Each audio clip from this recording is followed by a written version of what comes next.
Good morning, class. Good morning, ma'am. Good morning, ma'am. कैसे हो जी? Ma'am अच्छे हैं। अच्छा मैम जी, आप कैसे हो? हम भी अच्छे हैं जी। Okay ma'am. ओके जी। Attendance roll number 1. I think he is Abhit is present. मेरी आवाज अभी तक पहुंच रही है? Okay. 502 Present, ma'am. 3 Present, ma'am. 4 5 8 9. Okay. 9. मैं 509 प्रेजेंट। ठीक है जी. प्रथम कांग्रेचुलेशंस, आपने टॉप किया है. Thank you ma'am. 510. बाकी स्टूडेंट्स को भी कांग्रेचुलेशन जिन्होंने पास कर लिया अपना सारा सेमेस्टर. जिनका रह गया है, बेटर लक नेक्स्ट टाइम. अगली बार अच्छे से प्रिपेयर करना. ठीक है जी. Thank you, ma'am. ये गोल्डन चांस था वैसे तो जिनका रह गया उनके लिए, but still there is a hope. ठीक है जी. जिन्होंने अच्छे से मार्क्स लिए हैं, very good to them. Thank you. Okay. 510. Present ma'am. 511. Present, ma'am. 16. 18. Present ma'am. 19. Present, ma'am. 21. Present, ma'am. 22. 23. 25. 27. Present, ma'am. 527. Okay. 31. 32. 532 present. Okay. 33. Present, ma'am. 35. Present, ma'am. 36. 38. 40. Present, ma'am. 540. Okay. 41. Sorry, 42. 45. 46. 47. 46 present. 46 Okay. present, ma'am. Okay. 47. 48. 49. 49 present, ma'am. Okay. 50. Present, ma'am. 51. 52. 1501. Present, ma'am. 1502. Yes, ma'am. 1503. Present, ma'am. 1504. 5. Ma'am, 5 present. Okay. 7. 8. 14. Yes, ma'am. 18. 19. Yes, ma'am. 20. Yes, ma'am. 21. 22. 512. 537. Present, ma'am. 537. Okay. Anyone left? 516 present. 516 present है जी. ठीक है. और कोई? 21. 21 आपकी लगा दी बेटा. और कोई रह गया? ओके. एब्सेंटीज बता देते हैं एक बार. 4 5 22 23 25 31. Then 36 38 42 45 47 48 51 52. Then 1504 7 8 18 21 22 and then 512 absent है. ठीक है जी.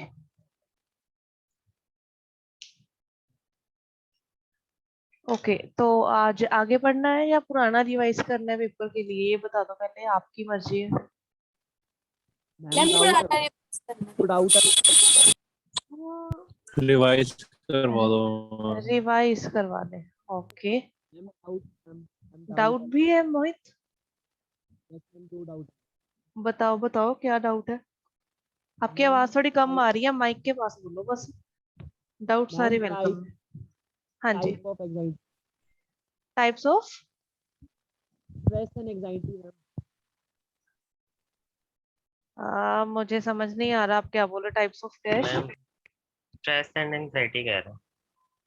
Stress and anxiety. Okay, using PDF समझाऊं या विदाउट पीडीएफ समझा दूं? कहने का मतलब कि बुक वाला समझाना हो या वैसे ही समझा दो विदाउट बुक शोइंग, आपके पास अगर नोट्स है तो। मैम दिखा दो मैम, बुक के साथ वाला दिखा दो। Okay, just wait. Okay okay, give me a minute.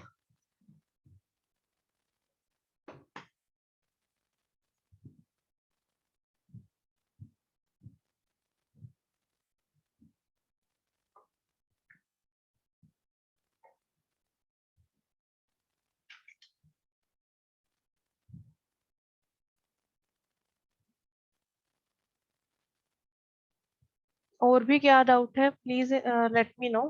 आज हम सारे डाउट्स क्लियर करेंगे before the exams.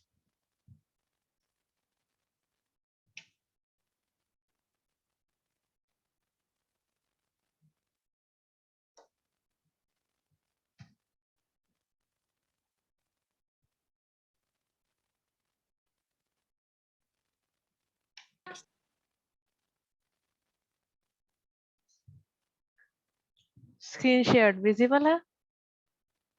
Yes Yes, ma'am. Okay, तो यस फर्स्टली मैम। ये आपकी बुक वाला। ओके ओके ओके, ये वाले हमने नहीं किए थे टाइप्स, जस्ट वेट। हमने पढ़े थे दूसरे वाले टाइप्स दूसरी बुक में से, जो कि हमारी जीबीडी की बुक है। Yes, this one. ठीक है, इसमें थे हमारी टाइप्स गिवन स्ट्रेस की, जो हमने पढ़नी है एक्चुअल में। These are 4 types basically. First is eustress, इसे हम बोलते हैं पॉजिटिव स्ट्रेस। इसकी कोई टाइप्स नहीं है। सिमिलरली एक हाइपर स्ट्रेस है, एक हाइपो स्ट्रेस है, इनकी भी कोई टाइप्स नहीं है।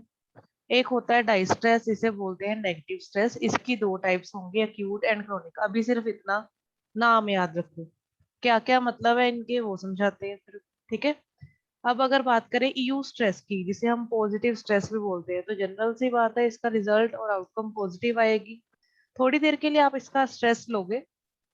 आपको फॉर एग्जांपल आपके एग्जाम्स की बात करें, तो आपको स्ट्रेस होगा कि आपने पेपर में अच्छा परफॉर्म करना है। Then just wait.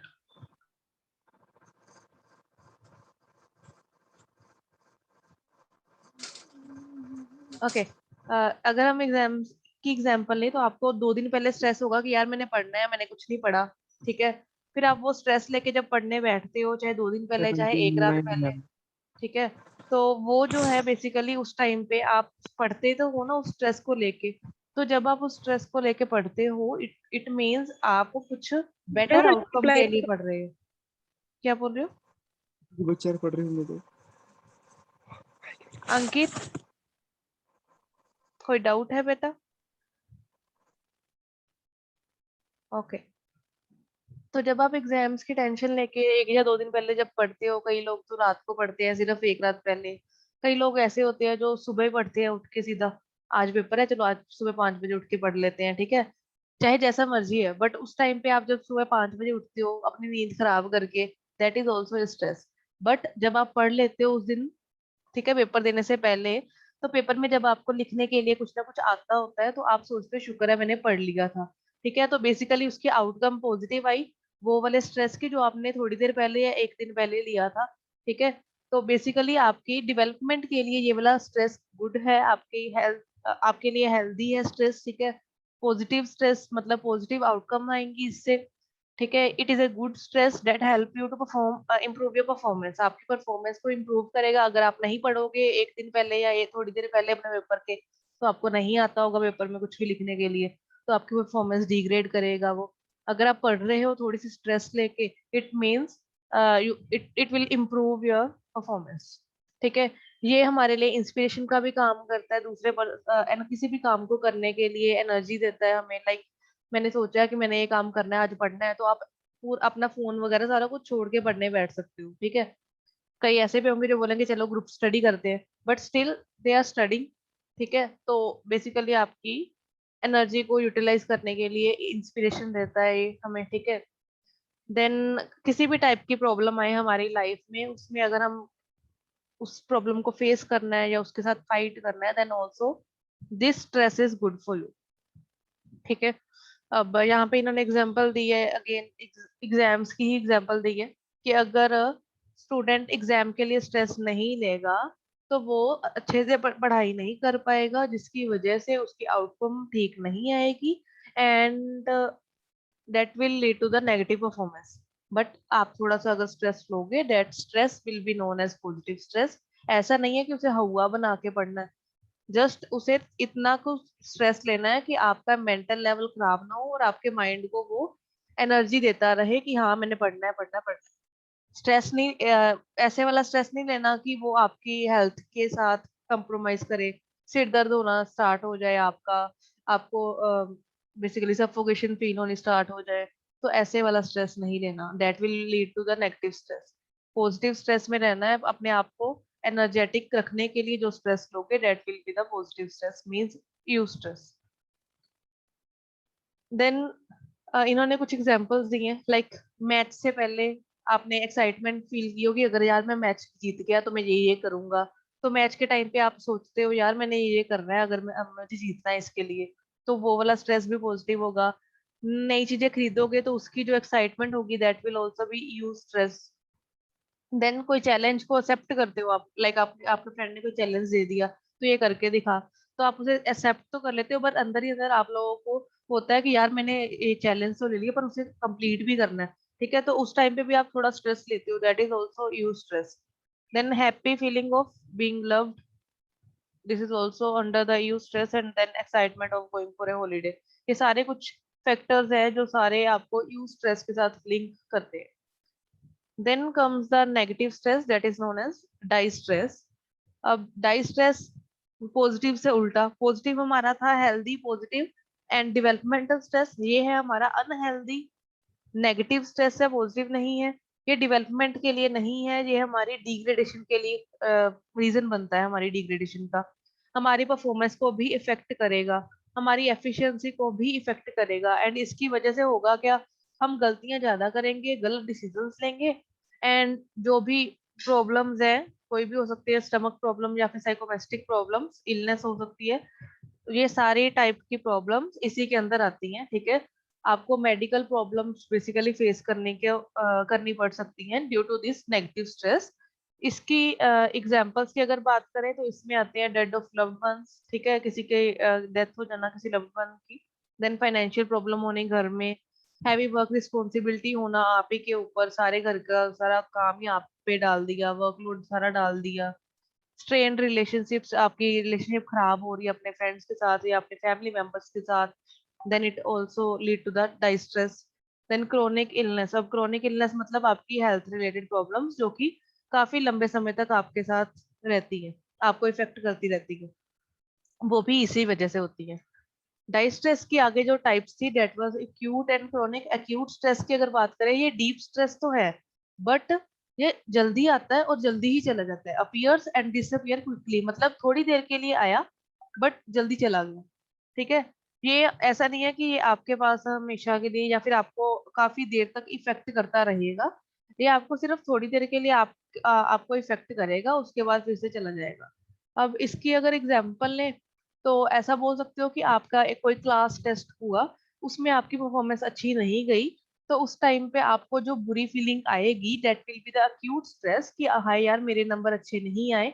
But the thing is वो कितनी देर तक आपके पास रहेगा, एक दिन दो दिन या मैक्सिमम एक हफ्ता, उसके बाद आपका फिर से क्लास टेस्ट तो होना ही है, फिर आप अच्छा परफॉर्म जब करोगे तो आपका फिर से अक्यूट जो स्ट्रेस था वो रिमूव हो जाएगा आपकी लाइफ से। ठीक है, तो बेसिकली ये है कि ये अपीयर और डिसअपीयर क्विकली होता है, दोनों चीजें, अपीयर भी क्विकली करता है एंड डिसअपीयर भी क्विकली हो जाता है।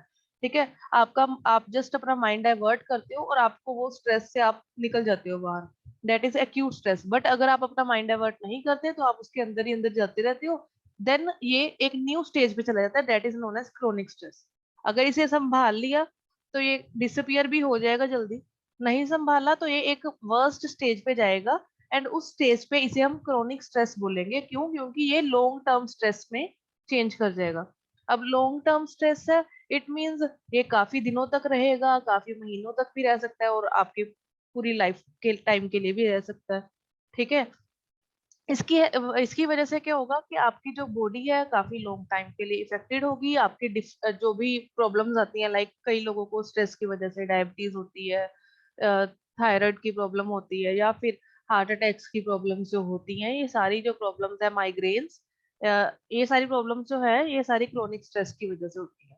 ठीक है, बेसिकली आपको लॉन्ग टर्म पे इफेक्ट करता है। एक बार किसी को माइग्रेन की प्रॉब्लम आनी स्टार्ट हो जाए, वो उसके बाद जल्दी ठीक नहीं होती। सिमिलरली डायबिटीज की प्रॉब्लम भी जल्दी ठीक नहीं होती। And in our country, every one person from the 4 persons is diabetic। ठीक है, तो it means हमारे कंट्री में क्रोनिक स्ट्रेस की जो आप बोल सकते हो वेटेज थोड़ी ज्यादा है। So we need to handle this. ठीक है, देन हाइपर स्ट्रेस की बात करें तो ये एक नेगेटिव स्ट्रेस है।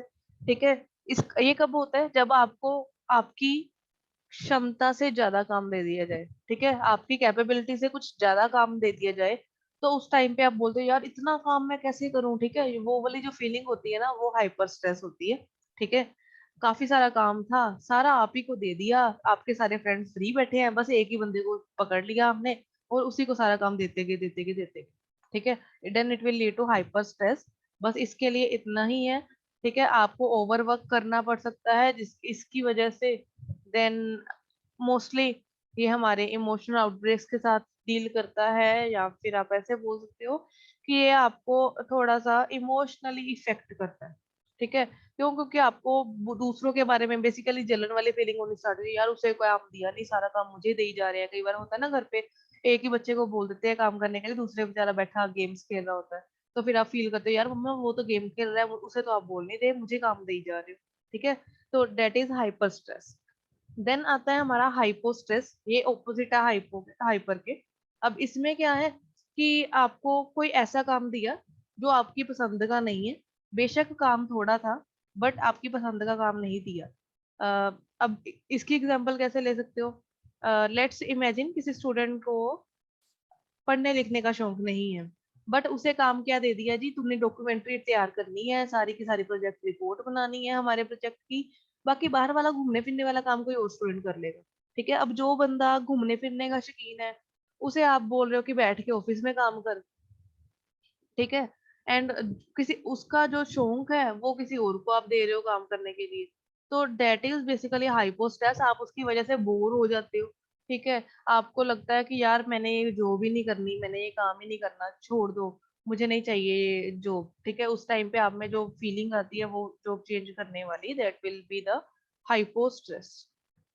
And this is all about the types of stress. ये 4 टाइप्स, चारों के अंदर सिर्फ एक डाई स्ट्रेस है जिसकी 2 टाइप्स और है। एंड इतना ही इसमें करना है आप, इससे ज्यादा आपने स्ट्रेस की टाइप्स में नहीं जाना। यहाँ पे थोड़ा जितना भी गिवन है, आप इसमें कुछ चाहो तो खुद के कुछ एग्जाम्पल्स भी ऐड कर सकते हो, but make sure example relative हो, जो सब्जेक्ट है आपका, बेसिकली जो आपका टॉपिक है उसी के साथ रिलेटेड हो। ऐसा ना हो कि आप हाइपर स्ट्रेस की एग्जाम्पल यू में लिख दो, यू की एग्जाम्पल आप हाइपो में लिख दो, देन क्रोनिक की आप एक्यूट में लिख दो। ऐसा नहीं होना चाहिए। ठीक है, इन सभी में डिफरेंशिएट करना इजीली आपको पता होना चाहिए। अब यहाँ ये वाला टॉपिक क्लियर है? किसी को डाउट है तो पूछ लो। मैम लास्ट वाले में क्या था, काम थोड़ा था। काम डजंट मीन थोड़ा है या ज्यादा है। हाइपर में क्या था, आपकी पसंद का काम है पर आपको कुछ ज्यादा ही दे दिया। लाइक मुझे पसंद है कि मैं कंप्यूटर की प्रोग्रामिंग करूं, बट ऐसा थोड़ी कि मैं सारा दिन ही करती रहूं, इतना भी नहीं वेली मैं। ठीक है ना, थोड़ी देर मुझे भी रेस्ट चाहिए, तो डेट इज हाइपर।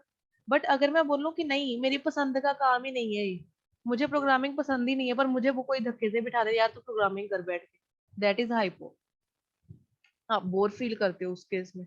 बोरिंग वाली फीलिंग जो होती है ना, वो तभी आप फील करते हो जब आपको आपकी पसंद का काम नहीं मिलता। अगर आपको आपकी पसंद का काम मिल रहा है तो आप बोर नहीं होगे। बट अगर आपको वो वाला काम कुछ आपकी लिमिट से ज्यादा मिलेगा, then it will lead to hyper stress. First case आपको बोरिंग वाला काम, बोरिंग वर्क दे दिया, आपको पसंद नहीं है, दैट इज हाइपो स्ट्रेस। अगर आपको आपकी पसंद का काम दे दिया तो कोई भी स्ट्रेस नहीं होगा।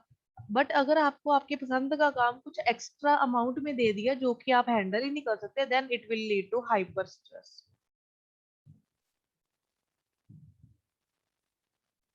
ठीक है।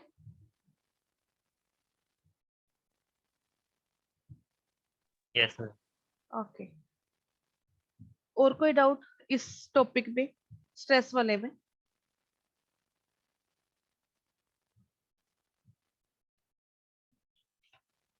क्लियर है? नेक्स्ट, एंजाइटी के टाइप्स बोल रहे थे आप। मैम एक वो डेलीगेशन और एक वो increase tolerance of ambiguity, ma'am ये समझा दो थोड़ा सा। इन विच टॉपिक बेटा? Ma'am techniques to manage stress, इसके 2 पॉइंट्स है ना बीच में। Okay okay okay okay okay. Techniques to manage stress. Delegation delegation delegation कहाँ पे है, मुझे नहीं मिल रही। मैम दूसरी बुक में है। Okay okay okay.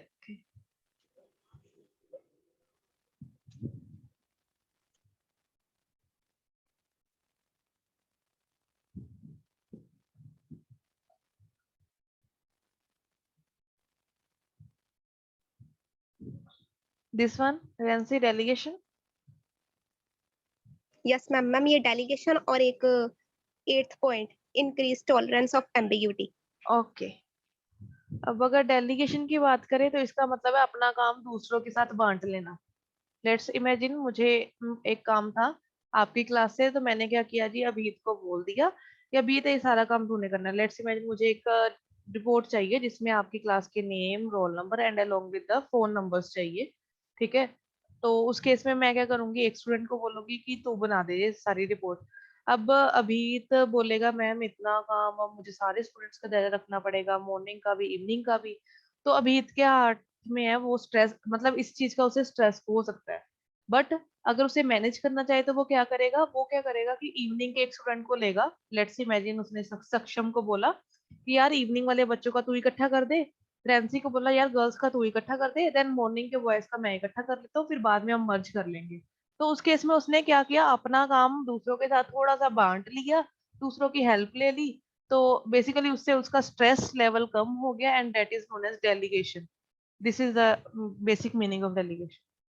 अपना काम दूसरों के साथ बांट लेना, ताकि मेरा काम भी कम हो जाए और मुझे स्ट्रेस भी कम हो और दूसरे भी आराम से उसकी हेल्प कर सके। उसके पास ये भी ऑप्शन था अमित के पास कि वो किसी और स्टूडेंट को बोल दे यार तू बना दे, मैंने नहीं फाइल बनानी। ठीक है, बट नहीं, वो डिवाइड कर रहा है अपने काम को, then it is delegation. But अगर वो पूरा का पूरा काम ही किसी को सौंप रहा है, then it is not under this. It means कि आपने अपनी रिस्पॉन्सिबिलिटी ट्रांसफर ही कर दी टोटली। डेलीगेट का मतलब आपने थोड़ा पार्ट उसका डिवाइड कर दिया दूसरे पर्सन के साथ हेल्प लेने के लिए।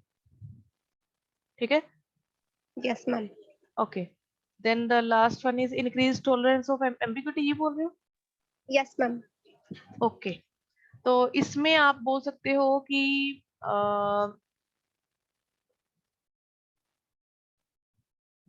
एग्जाम्पल ले सकते हो, वही चलो यही लेते जो इन्होंने बुक में दी है, कि जब हम स्कूल में असाइनमेंट सबमिट करते हो या फिर कॉलेज में असाइनमेंट सबमिट करते हो, ठीक है, तो उसमें ऐसा होता है कि कई बार आपके कुछ क्वेश्चन जो है वो एक दूसरे के साथ मैच कर रहे होते हैं। ठीक है, बट कई बच्चे ऐसे होते हैं जो कहते हैं यार मेरा आंसर किसी के साथ मैच नहीं करना चाहिए, मेरा आंसर तो बिल्कुल ही डिफरेंट होना चाहिए। ठीक है, तो उस केस में तो उनको स्ट्रेस फील होता है इस चीज का कि यार मेरा आंसर इसके साथ मैच कैसे कर गया। बट एक्चुअल में वो आंसर मिल सकता है एक दूसरे के साथ। तो बेसिकली आपने एम्बिग्यूटी मतलब कॉपी करना। एम्बिग्यूटी मतलब आप बोल सकते हो कि अ, अ, अ, अ, एक चीज के डिफरेंट मीनिंग्स भी हो सकते हैं एम्बिग्यूटी का मतलब। या फिर आप ऐसे बोल सकते हो कि एक ही चीज को रिडंडेंटली लिखना, that is also under the ambiguity. ठीक है, तो आप ऐसे भी समझ सकते हो एम्बिग्यूटी का मतलब कि एक ही वर्ड के डिफरेंट मीनिंग्स। अब अगर मुझे एक चीज आपको एक्सप्लेन करनी है तो उसके लिए मैं डिफरेंट नेम्स यूज कर सकती हूँ एक ही चीज के लिए। तो या फिर ऐसे बोल सकते हो कि एक टॉपिक को एक्सप्लेन करने के लिए मैं डिफरेंट एग्जांपल्स ले सकती हूँ, बट एट द एंड उन सभी का मोटिव क्या होगा, सिर्फ एक ही टॉपिक को एक्सप्लेन करना। तो आप ऐसा ना हो कि आप स्ट्रिक्ट हो जाओ कि मुझे सिर्फ इस टॉपिक में यही एक एग्जांपल लिखनी है, ऐसा नहीं होना चाहिए। आप एक टॉपिक की डिफरेंट एग्जांपल्स लिख सकते हो एंड डिफरेंट फील्ड के साथ रिलेटेड हो सकती हैं। तो that is under this increased tolerance of ambiguity, मतलब एक ही टॉपिक को एक्सप्लेन करने के डिफरेंट वेज हो सकते हैं एंड उसको टॉलरेट करने की कैपेबिलिटी आपके अंदर होनी चाहिए। जब भी आपको लगे कि सामने वाले बंदे ने जी ये तो कोई और ही एग्जांपल लिखी है, तो ऐसा ना हो कि आप बोलो यार तेरी तो एग्जांपल ही गलत है, ऐसा नहीं होना चाहिए। आप ऐसा बोल सकते हो कि हो सकता है ये भी एग्जांपल ठीक है, इस भी टॉपिक के साथ ये भी रिलेटेड है एग्जांपल। ठीक है, तो आपको उस चीज को टॉलरेट करने की जो कैपेबिलिटी है आपके अंदर, दूसरों के वर्ड्स को या एम्बिग्यूटी को, that is also helping in stress, in managing the stress. Yes ma'am, ma'am clear है।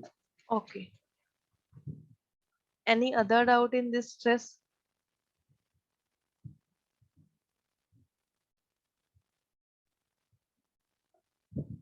ओके, प्रथम इज आस्किंग कि एमएसटी के लिए कुछ इम्पोर्टेंट टॉपिक्स बता दो।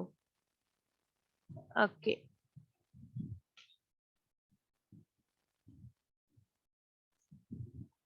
10 मार्क्स के लिए कैसे कैसे क्वेश्चन इम्पोर्टेंट हो सकते हैं पहले तो ये बता देती हूँ, ठीक है। Number 1, stress, its types, causes and techniques, ठीक है। Then same is the case with emotions, same यही वाला its types and so on, ठीक है। देन थर्ड क्वेश्चन में be time management, this is important one, आपके लास्ट ईयर में भी आया था। टाइम मैनेजमेंट होता क्या है, how to manage time. Ma'am एक और वो मैनेजर जो हमने ओनर मैनेजर स्पॉन्सर वाले के थे मैम, वो भी क्या क्या क्या? हमने मैम एक टॉपिक नहीं किया था, अभी हमारा टेस्ट भी हुआ टीम था, अभी टीम उसमें मेरा एक टीम पार्ट टीम था। वो था टीम वाला। Yes ma'am. ठीक है, वही वही नेक्स्ट टॉपिक है, ये टाइम वाला है, अगला टीम वाला है। टाइम एंड टीम है different. Team management, it's hierarchy. कई स्टूडेंट्स बोल रहे थे मैम हमें हायरार्की का मतलब नहीं समझ आया। तो हायरार्की बेसिकली है क्या, लेवल्स होते हैं किसी भी ऑर्गेनाइजेशन में, लाइक लोएस्ट लेवल पे जो हमारे यूजर्स होते हैं उनके ऊपर होते हैं हमारे जो मैनेजर्स नहीं बोल सकते, उनके ऊपर होते हैं जो वर्कर्स होते हैं, वर्कर्स के ऊपर टीम लीडर्स होते हैं, टीम लीडर्स के ऊपर मैनेजर्स होते हैं, मैनेजर्स के ऊपर भी स्पॉन्सर्स होते हैं, एंड देन स्पॉन्सर्स के ऊपर जो कंपनी के जो हेड्स बेसिकली जिन्होंने कंपनी बनाई है वो होते हैं। तो ये बेसिकली जो वर्क जो ऊपर ऊपर होते हैं या एक दूसरे के नीचे नीचे क्या क्या उनके है responsibilities, this is known as hierarchy. अगर घर की एग्जांपल लो तो आपके ग्रैंड पेरेंट्स की सबसे फर्स्ट लेवल है हायरार्की का। आप बोल सकते हैं फैमिली ट्री जो वो है वो भी एक हायरार्की ही है आपके लेवल्स की, ठीक है। उसमें क्या होता है, सबसे ऊपर होते हैं आपके ग्रैंड पेरेंट्स, ग्रैंड पेरेंट्स के ऊपर होते हैं आपके पेरेंट्स, देन आपका लेवल आता है, देन अगर नीचे वाला लेवल देखे तो आपके जो चाइल्ड होंगे उनका लेवल आएगा। तो this is also hierarchy. Hierarchy का मतलब है कि एक ट्री टाइप स्ट्रक्चर बनाना, ठीक है, या फिर एरोस की हेल्प से लेयर्स बनानी, जिसकी हेल्प से आप बता सकते हो कि कौन टॉप मोस्ट लेवल पे है, किसकी सबसे ज्यादा प्रायोरिटी है, किसकी थोड़ी कम है। फिर वो प्रायोरिटी चाहे एज के बेसिस पे हो, चाहे वर्क के बेसिस पे हो, या फिर उनकी जो पोस्ट है उसके बेसिस पे हो, ठीक है। This is hierarchy, nothing else in this. अब टीम मैनेजमेंट, उसकी hierarchy and characteristics of team,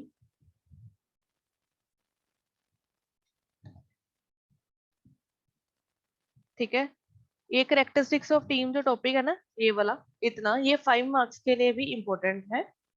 सो आप इसे 5 मार्क्स में भी लिख सकते हैं, ये 5 मार्क्स के लिए भी आ सकता है डायरेक्टली आपको, okay. And I was thinking कि आपको टास्क मैनेजमेंट का टॉपिक कर लेना चाहिए, क्योंकि एज पर द रूल उन्होंने बोला है कि 70% सिलेबस आपके उसमें आना चाहिए एमएसटी में, बट हमारा जो आ रहा है that is 50% only. So can I include it if you allow? Only one question is there. आपको क्वेश्चन बता देती हूँ, ये क्वेश्चन आएगा श्योर. ठीक है, अगर कोई ऊपर वाला टॉपिक नहीं भी करने तो कम से कम ये वाला क्वेश्चन कर लेना, 10 मार्क्स आपके पक्के हैं. ठीक है, नहीं तो ऊपर वाले क्वेश्चन सारे पढ़ लेना, आप इसे ऑप्शन में छोड़ सकते हो. टास्क मैनेजमेंट क्या होती है and steps of task management, बस इतना. मैम मतलब ये जो हमारा जिस चैप्टर की आप बात कर रहे हो उसमें मैम एक ही टॉपिक है, मतलब ये जो उसका एक ही क्वेश्चन बनता है, 10 मार्क्स के लिए डायरेक्टली आता है. एंड ये लास्ट टाइम अगर आप देखो ना पिछले 2-3 सालों के क्वेश्चन पेपर, तो हर बार ही आया ये वाला question as it is. Task management क्या मैम है मतलब एमएससी एंड में भी उसके आएगा स्टेप्स. ये? क्या?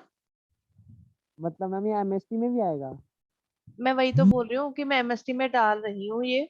ठीक है, तो जिस स्टूडेंट ने ये क्वेश्चन नहीं पढ़ने, एटलीस्ट ये क्वेश्चन पढ़ लेना. ठीक है, अगर किसी को ये प्रॉब्लम है इस क्वेश्चन में, आपको लगता है नहीं पढ़ सकते, तो कम से कम ये वाले क्वेश्चंस जरूर पढ़ लेना, क्योंकि इनमें से एक आएगा और दूसरा क्वेश्चन होगा ये, आपके पास चॉइस होगी दोनों में से एक करने की. ये फॉर श्योर आएगा. इनमें से कौन सा आएगा दैट डिपेंड्स, आपको वो आपके लिए सरप्राइज. ठीक है, अच्छा हिंट दिया मैंने तो. अब ये श्योर है इस क्वेश्चन का आना. ठीक है, this one Yes, is ma'am. Sure. In yes सभी में से कोई एक आएगा. करने आपने कितने हैं? 2 में से एक ही करना है, 1 आउट ऑफ 2. तो एक क्वेश्चन तो आपको डायरेक्टली पता चल ही रहा है. ठीक है, अब हम 5 मार्क्स की अगर बात करें तो उसके लिए आपके क्वेश्चंस जो इम्पोर्टेंट बनते हैं they are okay. First thing, जो ये जो क्वेश्चन है ना स्ट्रेस वाला, इमोशंस वाला, ठीक है, इन्हीं के एज इट इज क्वेश्चंस, पूरा नहीं, लाइक स्ट्रेस और उसकी टाइप्स एक्सप्लेन कर दो, इमोशंस और उसकी टाइप्स एक्सप्लेन कर दो. ये 5 मार्क्स के लिए भी इम्पोर्टेंट है. ठीक है, तो stress and its types, then emotions and its types. ठीक है, then just wait, let me check the book. हाँ, sources of information is important. ये आएगा, श्योरली आएगा. सोर्सेज ऑफ इंफॉर्मेशन आपको कम से कम 5 या 6 सोर्सेज एक्सप्लेन करने हैं वहां पे. ठीक है, सो उसके लिए प्रिपेयर्ड रहना. ये क्वेश्चन श्योरली आएगा, ये भी मैं आपको अभी बता रही, दिस वन. ठीक है, देन कौन सा क्वेश्चन इंपॉर्टेंट था मैंने जो डाले हैं पेपर में, भूल गई हूँ मैं.